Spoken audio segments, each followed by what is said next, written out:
vlog ulit. So ngayon, papakita ko lang yung ginawa kong nag-DIY kasi ako ng tonneau cover o yung cover dun sa likod sa may hatch. So papakita ko lang kung yung magkaroon ba ng idea yung iba, yung mga gusto rin gumawa, kung paano siya gawin. Yan, let's go.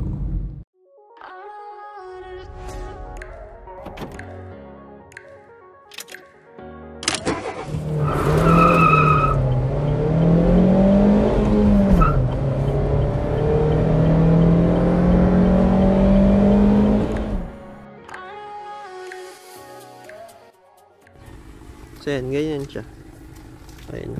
Yan yung main purpose niyan, para may landingan siya dyan. Kasi lagi siyang sumasampa rito.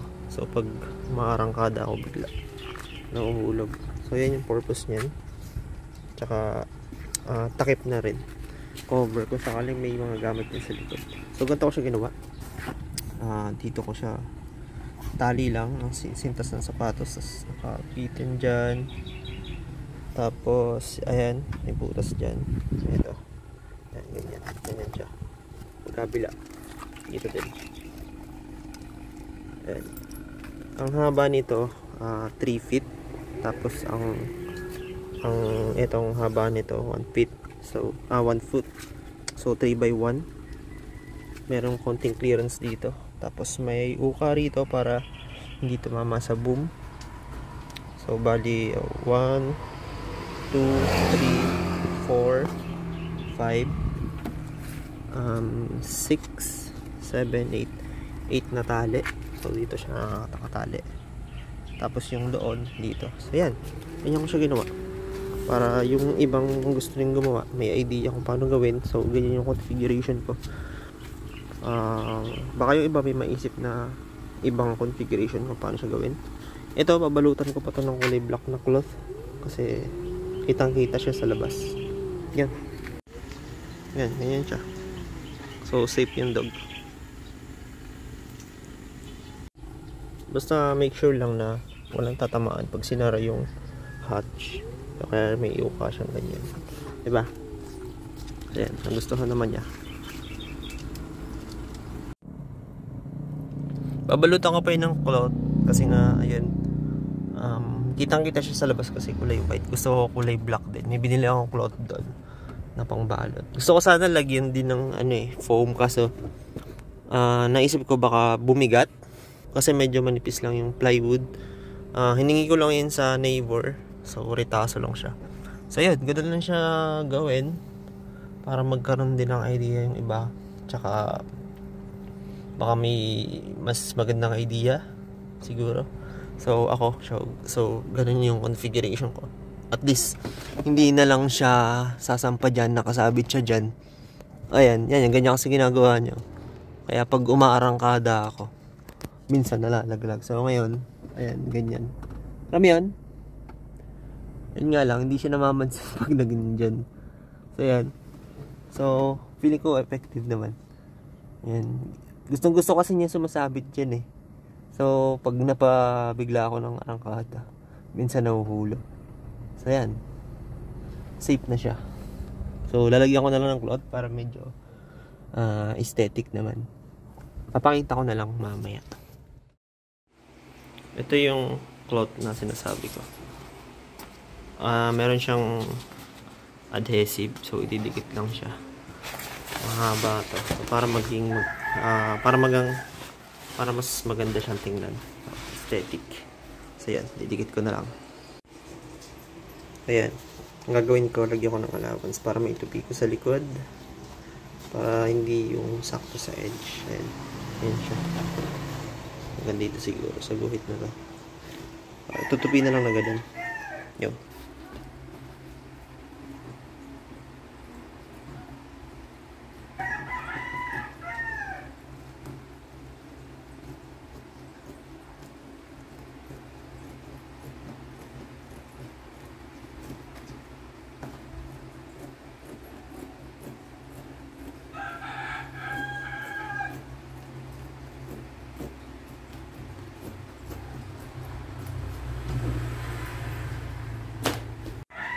Ang kunat niya gupitin ah. Medyo makunat siya. So yan, titikit ko na.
So yan, tapos na ganun lang.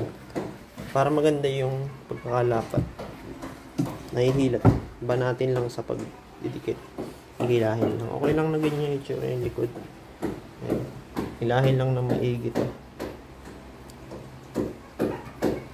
Ayan. Para maganda yung lapat. Ayan, ganyan yung itsura niya. So yung mga butas, i-track ko na lang. Butasan ko na lang malinis para maayos tingnan. Yan. So yan, ito na yung final look niya. Nilagyan ko na lang ng cloth para mas maganda tingnan. Presentable. Ayan. Para sa mga mahilig mag-DIY, ayan, may para dagdag idea lang kung paano gawin yung cover dito sa trunk. Ganyan lang siya kasimple. Ayan, parang ano, ito, gamit na plywood, 3 feet by 1, bali 36 inches by 12 inches siya. May allowance sa magkabilang gilid para hindi tumama yung yung parang pinaka boom dito sa may hatch. So yan, ganyan siya.